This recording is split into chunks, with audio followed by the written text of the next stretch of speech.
Web Radio Zibline, la radio du journal Zibline.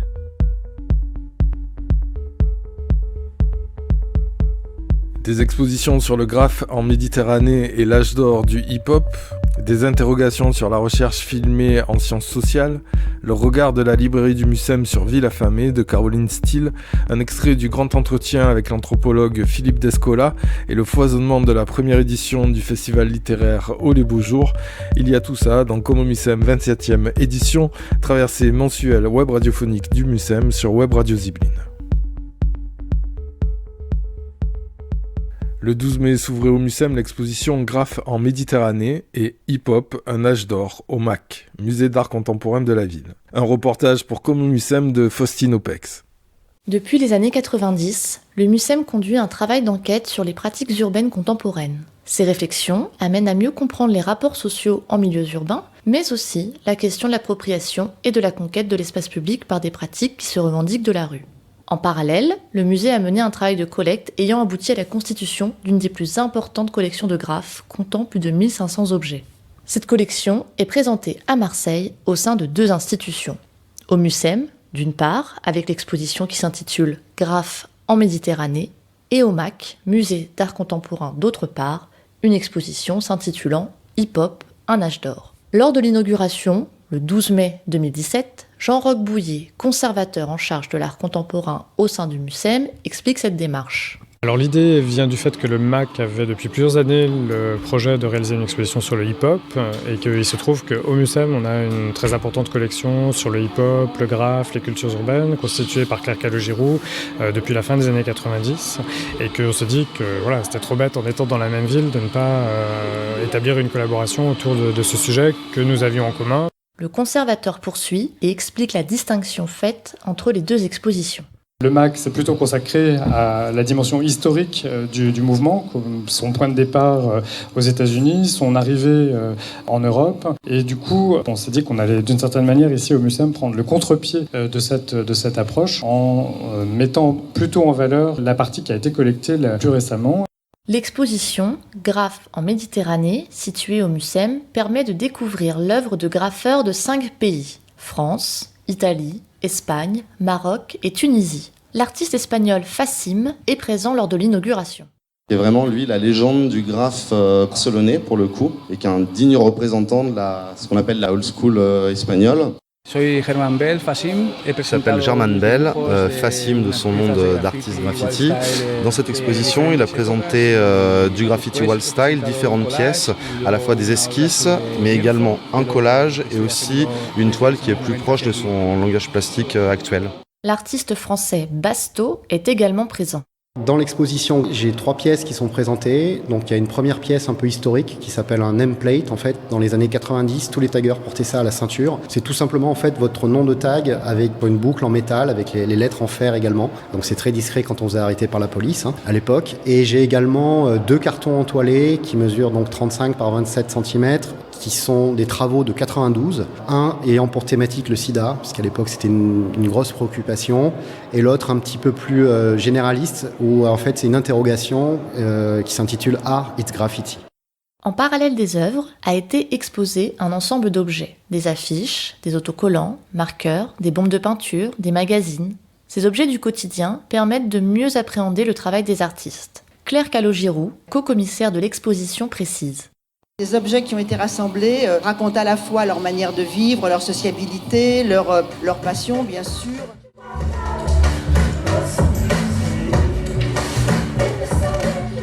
Direction l'inauguration de l'exposition au MAC, Hip-Hop, un âge d'or, où les balances d'un concert sont en cours. Thierry Ola, directeur du MAC, explique en quoi le hip-hop s'inscrit dans les changements sociétaux actuels. Il y a quelque chose dans l'esprit des gens, on sent qu'il y a une perte, un sentiment de la perte très fort en ce moment. On passe d'une société à une autre, d'une génération à une autre, et ce sentiment de la perte, c'est dans l'air du temps, et cet air du temps, dans le hip-hop, on le sent très présent aussi, parce qu'il y a cette idée aussi que les précurseurs du mouvement hip-hop, ceux qui dans les années 70 et début 80 ont été les meneurs, ces gens-là, ils arrivent au terme de leur vie, en fait. C'est une histoire de génération, on est à la fin d'un cycle, et il y a cette volonté de préserver quelque chose de l'esprit d'une époque.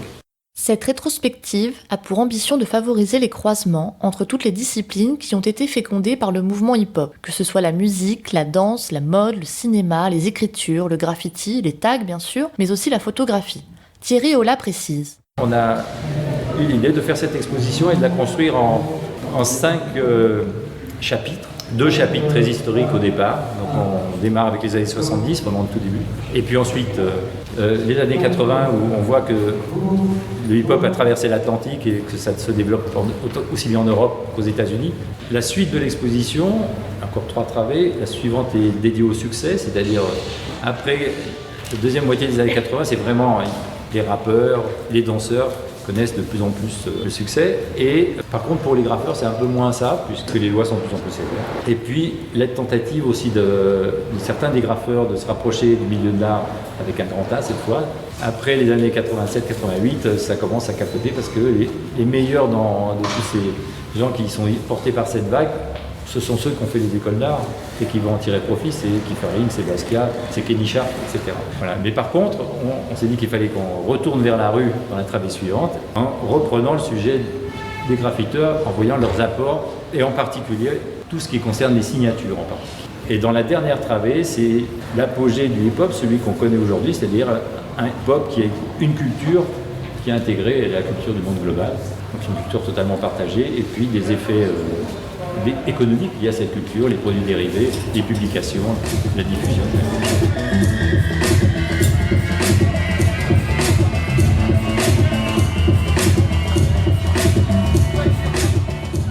Une partie de cette rétrospective est consacrée à l'arrivée du hip-hop en France, et plus particulièrement à Marseille.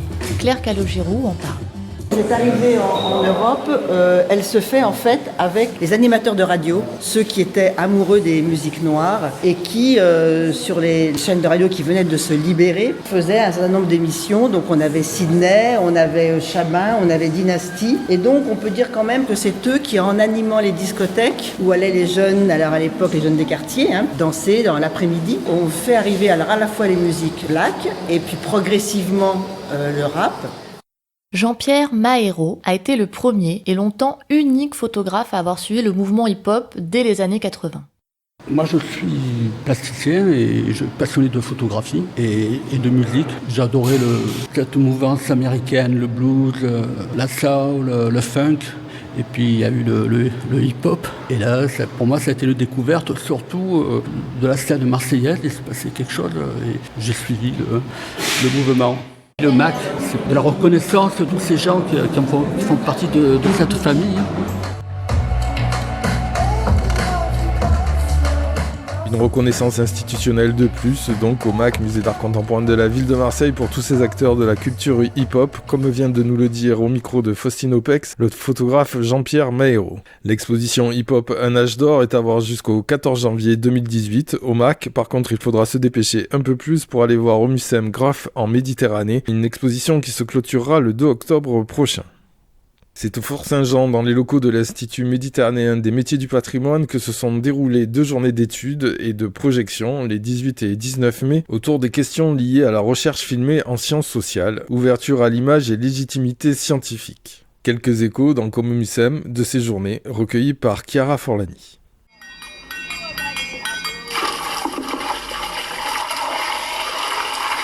Depuis les années 90, le Mali développe l'accès à l'eau potable dans ses communes rurales.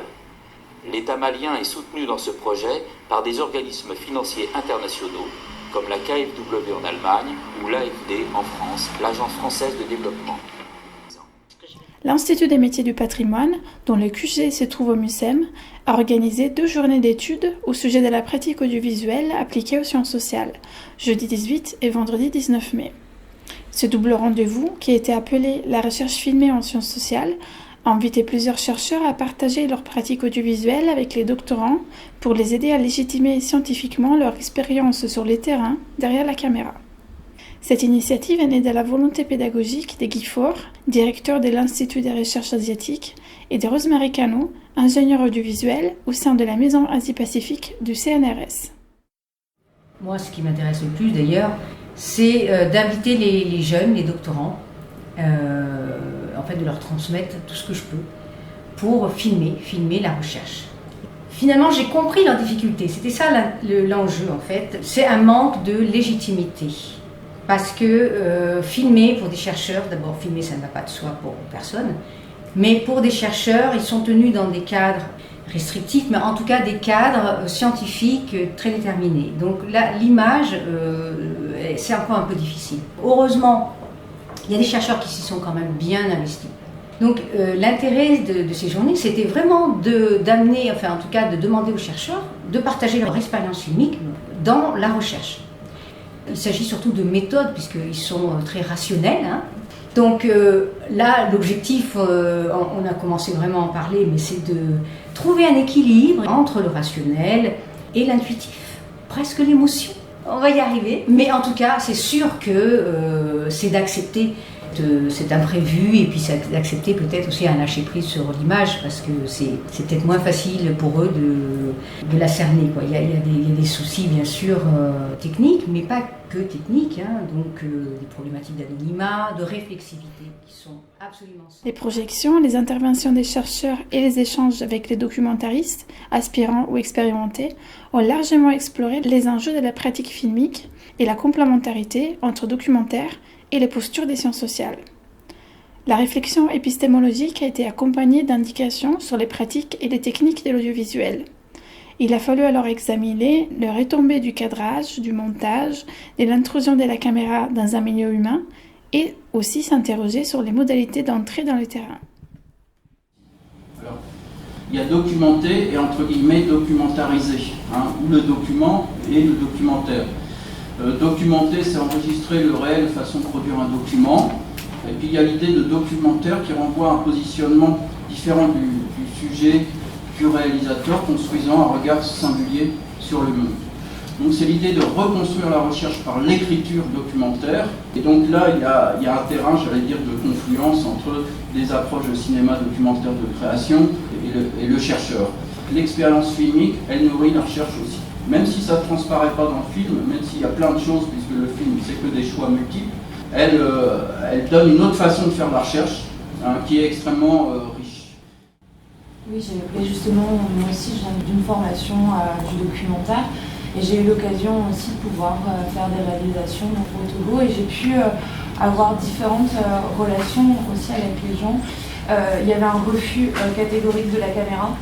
Et c'est vraiment en restant sur le camp, en dormant sur le camp et en laissant la caméra qu'au fur et à mesure, non seulement j'étais plus acceptée de par l'expérience partagée, et en plus on se séparait de cette idée que j'avais un travail journalistique et qui était plus de reportage ou de documentaire.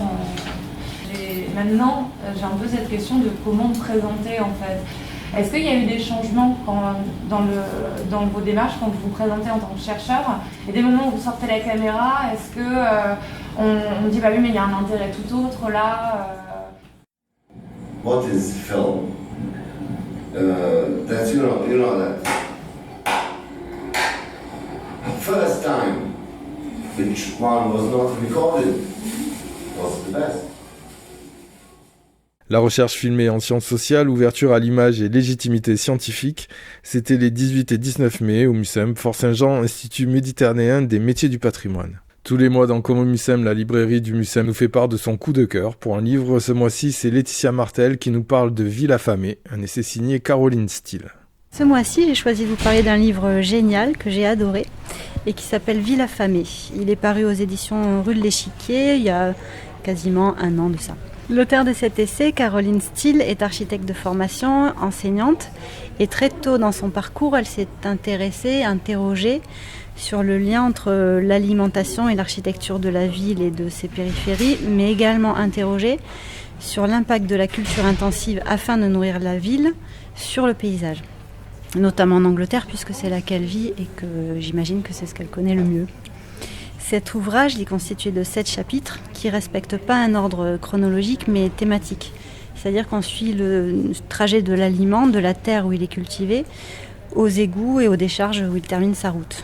On passe donc par l'approvisionnement, les marchés, supermarchés, la cuisine en tant que pièce de la maison, La cuisine en tant qu'art d'accommoder des matières premières, le traitement des déchets, et on finit sur un chapitre qui concerne les utopies de Platon aux fermes verticales. Ce qui est remarquable dans ce livre, c'est qu'on s'ennuie jamais. Il fait plus de 400 pages, le texte est dense, fourni, documenté, et pourtant on se régale. D'abord parce que l'auteur fait preuve de beaucoup d'humour. C'est un essai où on rit beaucoup, et c'est quand même rare finalement les essais où on s'amuse. On sent toute son implication, son intérêt pour le sujet. Elle ne se contente pas de rester à son bureau, écrire et étudier, elle expérimente. Elle est curieuse des pratiques de ses contemporains. On voit qu'elle voyage, qu'elle va à la rencontre des gens, qu'elle leur pose des questions. Elle confronte ce qu'elle vit à ce qu'elle lit, ce qu'elle a pu lire. On ne s'ennuie jamais non plus parce que les sujets abordés sont très variés.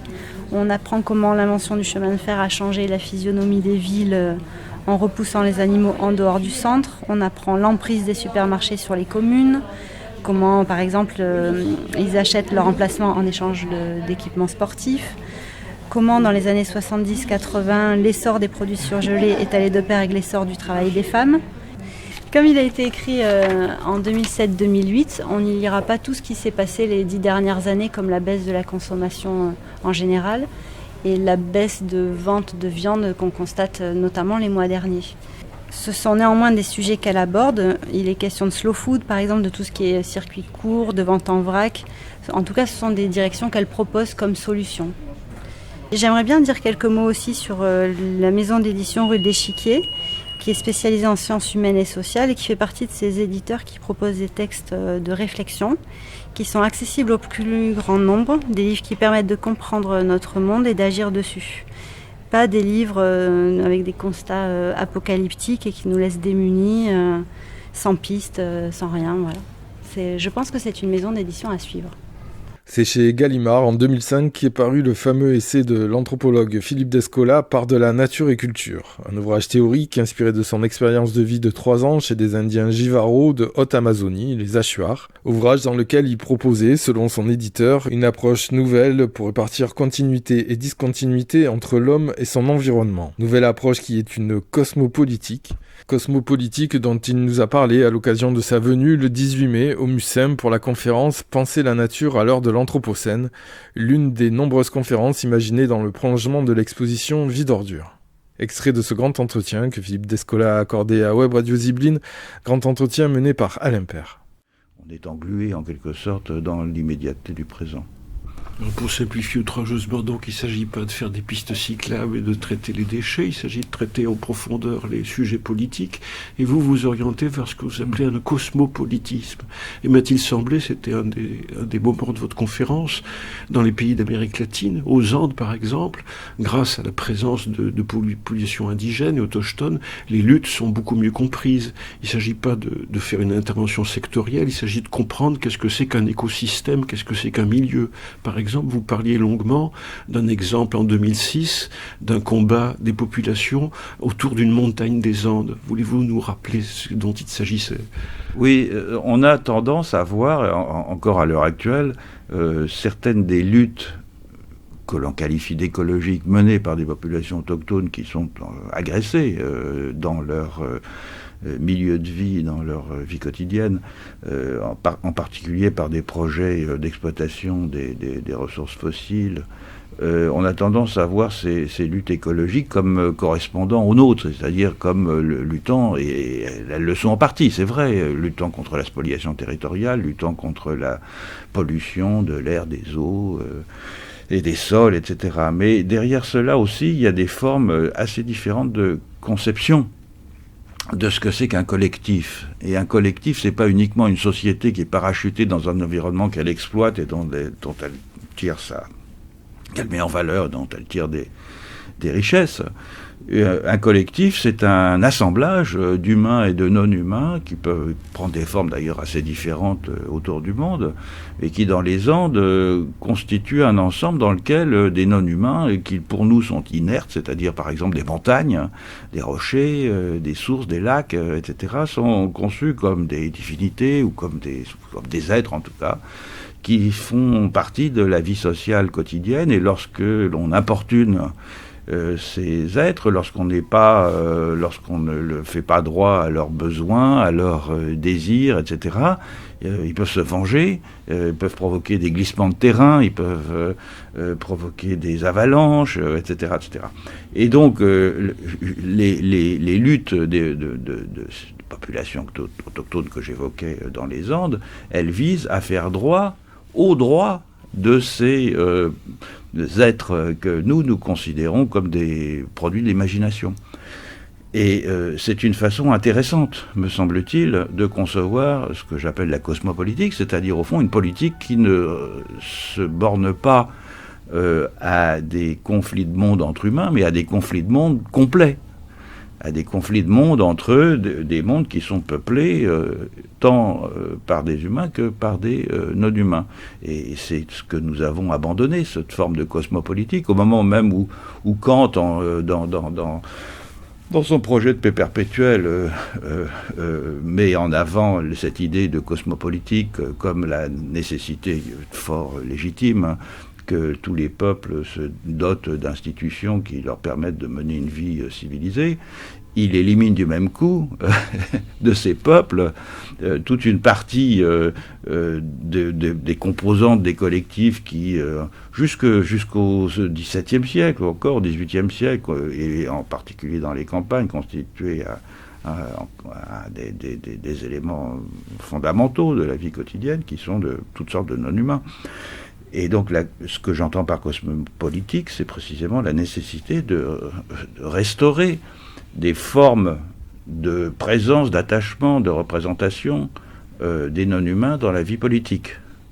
Et si on peut parler d'anthropocène, c'est-à-dire du fait que les humains sont devenus une force naturelle dans l'évolution du monde, il faut à l'inverse aussi dire que les non-humains doivent être pris en considération et que, au fond, l'anthropocène, ou cette idée, au fond, que les humains ont tellement transformé leur environnement qu'ils sont eux-mêmes devenus une force naturelle, cette idée, il faut la coupler à la nécessité de rendre mieux présents, y compris par des formes de représentation politique, les non-humains dans la vie quotidienne. Et pour cela, il faut imaginer des solutions qui ne sont pas disponibles à l'heure actuelle dans l'éventail de la réflexion de la philosophie politique telle qu'on l'a héritée de la philosophie des Lumières.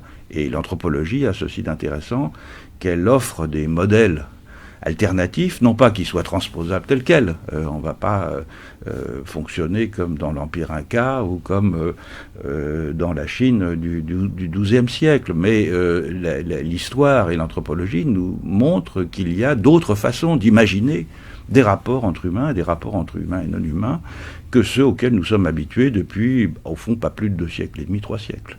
Ça nous amène à évoquer la grande expérience de terrain que vous aviez en 1976-1919. Vous étiez en Haute-Amazonie, chez les Achuars. Vous pouvez écouter l'intégralité de ce grand entretien avec Philippe Descola par Alain Père, ainsi qu'une courte vidéo en cliquant sur les liens qui s'affichent sur la page de cette émission.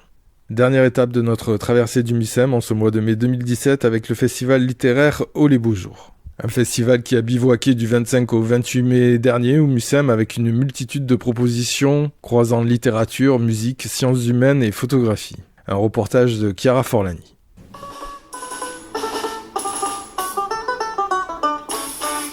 Jubilatoire comme une exclamation d'allégresse, la première édition du festival littéraire Oh les beaux jours ne pouvait pas se dispenser du cadre ravissant du Mucem pour installer les événements de son programme au plus près de la mer. À partir de jeudi 25 mai, des écrivains, des chercheurs, des photographes et des musiciens se sont succédés pour animer 8 événements éclectiques et passionnants, orchestrés par l'association des livres comme des idées.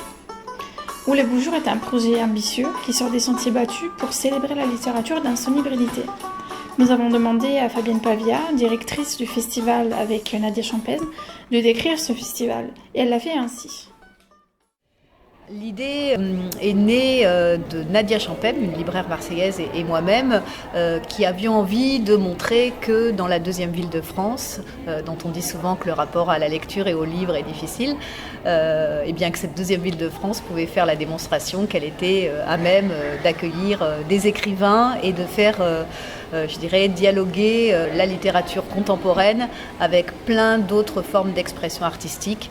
Je pense à la musique, bien sûr, qui est un élément important de la programmation du festival, mais aussi à la photographie, aux sciences dures, aux sciences humaines, avec aussi l'idée de montrer qu'il existe aujourd'hui une littérature contemporaine, c'est ce que je disais, qui est ouverte sur le monde et qui n'est pas figée et qui ne se résume pas simplement aux débats qui, même s'ils peuvent être intéressants, c'est bien de mettre un écrivain, c'est bien de l'entendre parler du dernier livre, mais on avait envie d'aller au-delà de ça et de vraiment d'essayer de renouveler les formes, je dirais, d'un festival littéraire classique. Au MUSEM, la littérature dialogue avec les sciences humaines dans le programme Un auteur et un chercheur. En plein air, dans les jardins du Fort Saint-Jean, nous nous sommes retrouvés en compagnie du philosophe Gilles Tiberghien et de l'écrivain Pierre Sange pour une conversation philosophique et littéraire autour du thème de la cabane. De Robinson Crusoe à William Yeats, en passant par Mark Twain, Henri Thoreau, Kafka et Arnaud Schmitt, on découvre le charme de ces lieux d'impermanence qui nous fait retomber à l'enfance. C'était jeudi 25 mai, des cabanes rêvées aux abris contraints. Quand j'arrivais à mon château, car c'est ainsi que je le nommais toujours depuis lors, je m'y jetais comme un homme poursuivi. Et le narrateur se compare d'ailleurs à une bête, à un lièvre ou à un renard qui vient se terrer avec effroi. Alors, la retraite de Robinson, c'est pas non plus une cabane au sens où je l'entendrais. Même si elle est faite de briques et de broc, comme toutes les cabanes, il y manque cette dimension particulière que j'évoquais tout à l'heure, c'est-à-dire en fait cette dimension qui en fait non pas simplement un espace physique, mais un lieu psychique. Il y a aussi quelque chose du rapport du mobile à l'immobile, c'est-à-dire que dans cette contradiction-là, la cabane c'est quelque chose qui est bien sûr quelque part, mais qui en même temps nous emmène, nous emporte, nous fait voyager. C'est quelque chose qui nous fait décoller, le cas échéant, on en fait des fusées, mais on en fait aussi des bateaux, on en fait toutes sortes de choses quand on est dans une cabane enfant. Mais quand on est adulte aussi, quand on se met dans une cabane, au fond, on n'est plus exactement là où on croit être. On est ailleurs. Où, ça on ne sait pas, mais on est quelque part tout en étant ailleurs. Mais quand Stevenson, qui est cité par Nabokov, parle du plaisir qui nous reste de la lecture de ce livre, de ce chef-d'œuvre qui est Robinson Crusoe, il cite précisément cette image de la trace de pas en disant que ce qui fait la force de certains livres, c'est précisément ça, c'est le fait que ce ne va pas être les grandes idées générales, les grandes digressions sur comment il peut y avoir dans Robinson Crusoe, sur la vie, la mort, Dieu, la présence, le péché, la civilisation, mais ça va être cette trace de pas. Finalement, lire un livre ou relire un livre et se souvenir frauduleusement et infidèlement d'un livre, c'est peut-être aussi instaurer une cabane à l'intérieur d'un livre, c'est faire partie de ce monde et de ne pas en faire partie. Dès la hutte, on passe à la ville, à Marseille plus précisément, car la capitale phocéenne est plus une vedette qu'une toile de fond dans ce festival. Pour la célébrer, Oulé Boujour lui consacre le programme Regards sur Marseille. C'est une occasion parfaite pour présenter le roman photo Les Éphémères, que l'écrivain Sylvain Prudhomme, le photographe Jean-Pierre Valorani et la graphiste Odile Brault ont réalisé avec 145 habitants. Un projet collectif inédit où Marseille est mise à l'honneur et où l'amour gagne surtout, et aussi une belle avant-première de l'exposition que le MUSEM dédiera au roman photo à partir du 13 décembre 2017. Je me rappelle qu'on se disait qu'en tout cas on ne voulait pas que l'image ait un rôle fonctionnel, de simplement servir une action. On avait envie qu'on voit cette ville et on se demandait vraiment comment on allait traiter le texte. On en a parlé effectivement et on est arrivé à une trame dont on voulait qu'elle reste très ouverte parce qu'on voulait que ce soit les groupes eux-mêmes qui décident un peu de l'action qui se déroulerait dans le roman photo.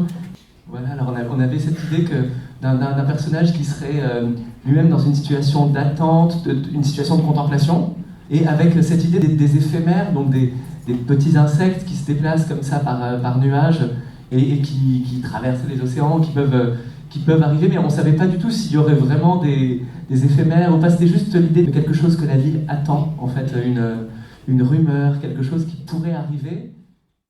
À propos d'écriture, des photographies et des circulations en ville, le rendez-vous envoyé très spécial à Marseille a réuni la grande reporter du Monde Florence Aubenas et le photographe Purnob Djelal, qui depuis plusieurs mois sillonnent les rues de la ville à la recherche d'un sujet à traiter ensemble. Entre préjugés et souvenirs d'enfance, chacun relate son rapport avec cette ville, étrangère et énigmatique pour l'une, familière et attachante pour l'autre.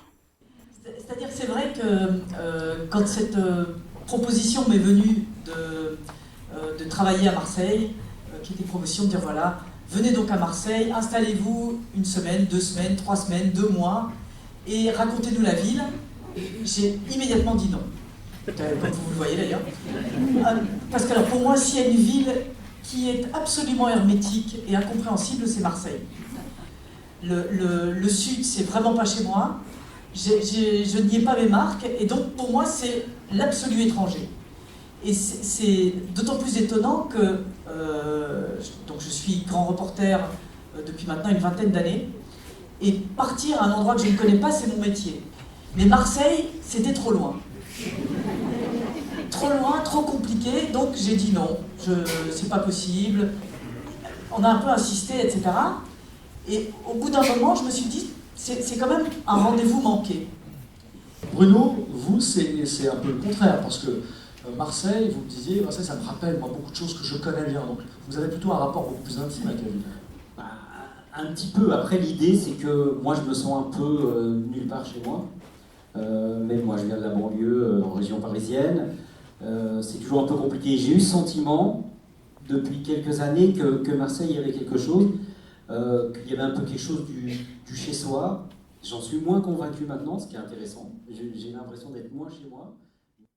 Pour finir, Ole Boujour nous a aussi fait cadeau de plusieurs belles nuits, dont une au pied du jardin des migrations, sous les étoiles, pour assister au voyage littéraire de Kenzia Jones. On nous avait promis un concert littéraire, mais le musicien nigérien, qui a inventé le genre du blue funk, nous a plutôt offert une performance sonore, politique et graphique. Tout commence quand le chanteur décide d'accompagner son dernier disque Captain Ragged d'une BD qui raconte les aventures du premier super-héros nigérien de l'histoire de la littérature. The fantastic idea is what stimulates your imagination. The what if, the question of what if. And so when you look at the idea of something like Captain Rugged, you think, well, you know, why we have Superman, we have Spider-Man, we have the Fantastic Four, we have Silver Surfer. Where is the Nigerian superhero? I mean, there's so many superheroes in Nigeria, yeah? So we have to invent one. You have to invent your own stories. You have to invent your own narrative. And that's what we did with Captain Rugged. And luckily, I met Neil. See now, woman, dress on for $1,000. She will, and she won't. See now, woman, black dress on. Wink at a man, and he wink back now. Whoa. All right. Nice one. Oh, you guys are great, man. I want to thank you very, very, very much. Merci beaucoup for listening, because c'est pas un normal concert, et c'est la première fois un peu je fais comme ça, devant une grande audience. Et I'm very happy that you stayed and you listened, even though, you know what I mean? So, I'm very happy. Ole Boujour, c'était du 25 au 28 mai au Mucem, un reportage de Chiara Forlani. D'autres beaux rendez-vous à signaler au Mucem dans les semaines qui viennent, c'est par exemple l'ouverture le 7 juin prochain de la grande exposition de l'été, Aventuriers des mers. Il y aura aussi les 9 et 10 juin la Nuit de l'Instant, en partenariat avec les Ateliers de l'Image, une déambulation artistique autour de la photographie dans différents espaces du Fort Saint-Jean, mais aussi dans une vingtaine de lieux des quartiers de la Joliette et du Panier.